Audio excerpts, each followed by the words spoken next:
خب سلام، خوش اومدیم، برگشتیم دوباره و سوال بعدیمون این هست که chiropractic adjustment چی هست؟ adjustment chiropractic اینه که ما دنبال موشن هستیم و موومنت هستیم.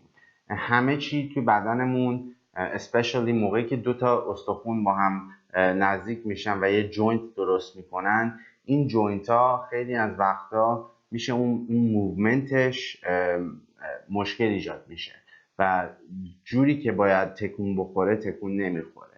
ما دنبال اون هستیم. chiropractic adjustment همون هست.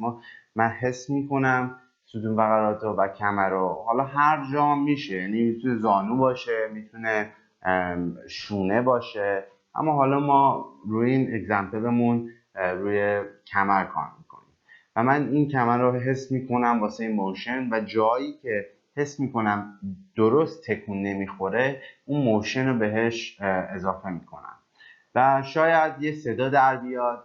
خیلی ها شاید روی یوتیوب ویدیو دیدین که کاریوپرکتورها هستن که دارن ادجاستمنت میکنن و صدا در میاد از گردن، از کمر.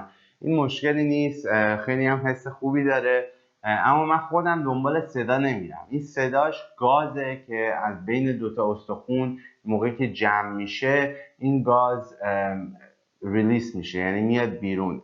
همون گازیه که مثل این که شما انگشتتون رو مثلا فشار میدین و صدا در میاد، همون صداست. حالا شاید تو کمرتون باشه. من خودم شخصا دنبال این صدا نمیرم.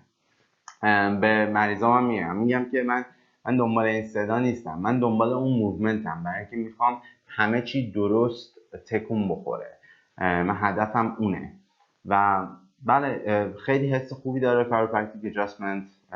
آدم بلند میشه از روی تیبل، فکر میکنه که سافت‌تر نشسته، عضله‌هاش ریلکس ترن، اون درد رو میتونه ببره و خیلی کارهای دیگه هم میکنه.